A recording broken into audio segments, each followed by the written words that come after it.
Is constant rejection and criticism getting you down? Does it seem like others go out of their way to offend you? That's what we're going to be looking at in this episode of the New Music Industry Podcast.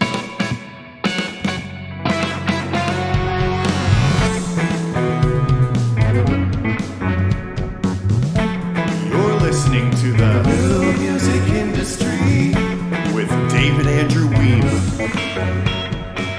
Hey, it's David Andrew Wiebe. Today I wanted to share about sensitivity in offense, because as artists we always seem to base our value or outlook on what someone else thinks or says. At the outset, let me tell you that you'll never know what anyone else is thinking unless you ask them. It's impossible.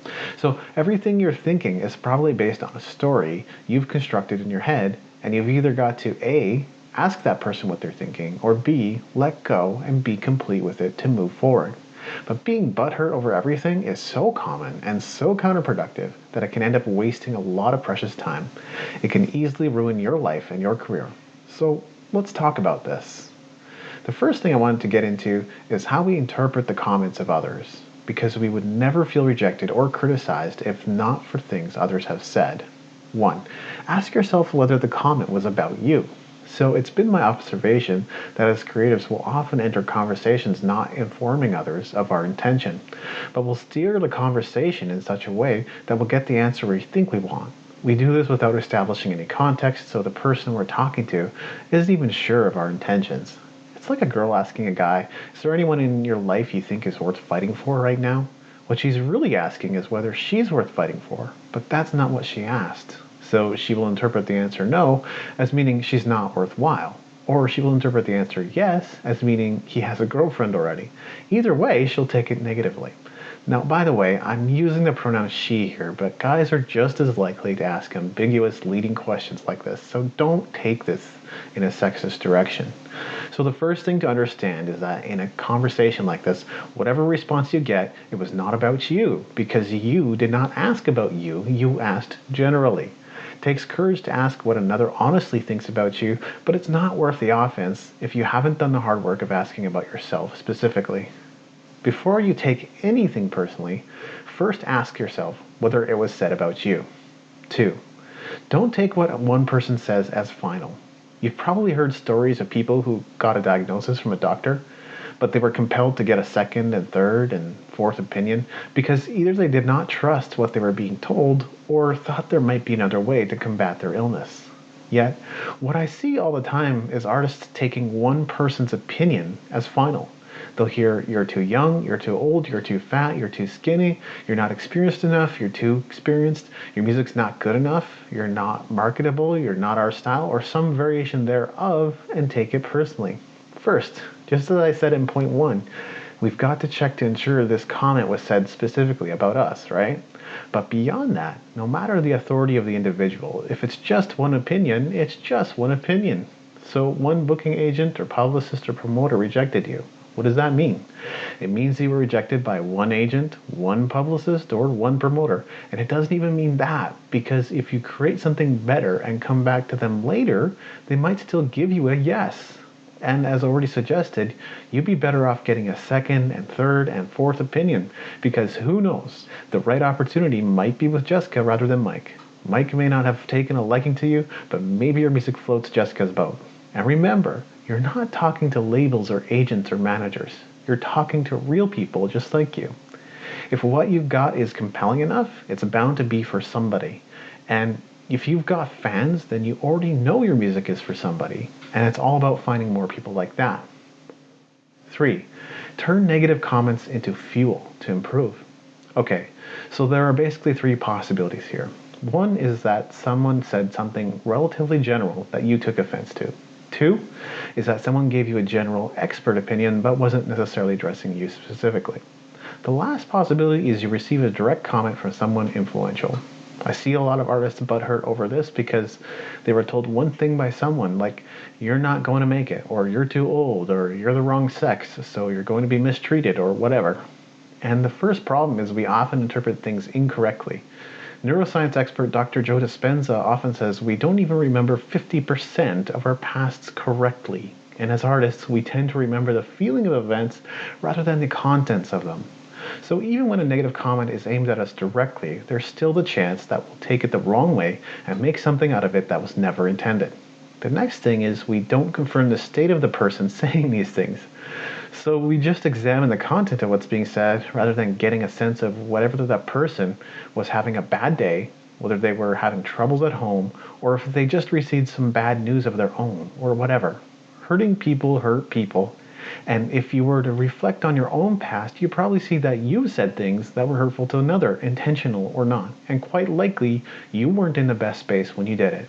Finally, the problem is we end up taking whatever was said as gospel, which is connected to an earlier point. We think because one person told us it was going to go badly for us, that this is the inevitable outcome. Supposedly, there are nearly 8 billion people on Earth. I have not confirmed that for myself, but I cannot even fathom that number. The sentiment here is that your opportunities are basically unlimited. So even if it's Max Martin or Dr. Luke or Diddy or Timbaland telling you this is the way it is, it's premature. Even if they do tell you you're not going to make it, they're just waiting for you to use that as fuel to prove them wrong, because they're never going to work with anyone that doesn't get up after being knocked down. And trust me, they've probably been knocked down more than anyone else. It's how they got to where they are. So you can give up, or you can use what was said as fuel to better yourself and your music. Another important point is that your offense is your own to deal with, meaning even if someone else intended for their comments to be hurtful or offensive, how you take it is entirely up to you. Artists get so butthurt over what someone else says that they let one comment ruin their day or week or month.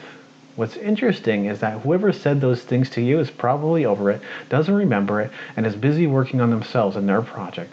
So it seems foolish to let something like that hold you back, because you could be doing the same thing, getting over it, forgetting it, and getting busy working on your own projects. Remember, someone else can control what they say, but they cannot control how you feel about it, ever. And it's up to you to do the investigative work necessary to know what their intention was if you want to find out. Couples who want to stay together need to do this all the time. You can say, when you said X, it made me feel Y. And that can open a meaningful discussion about the intention behind the message.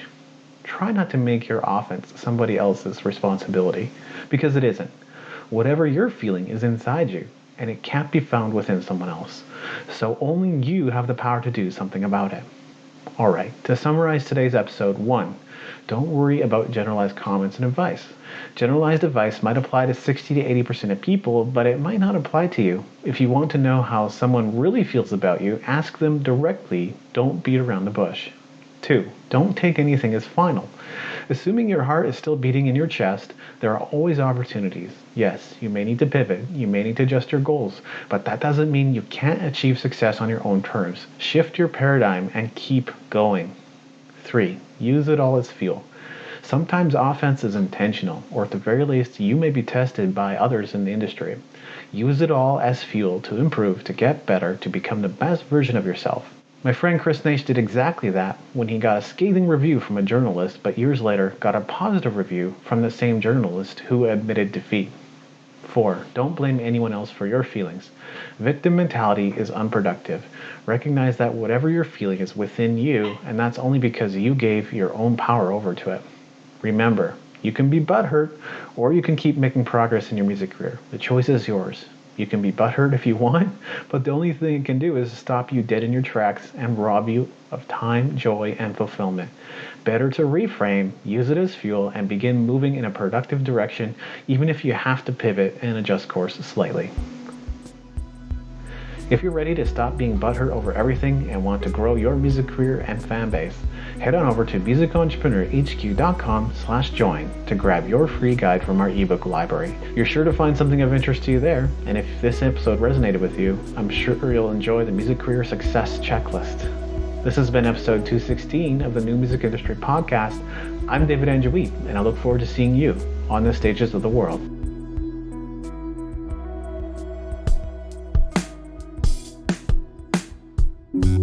Thank you for listening.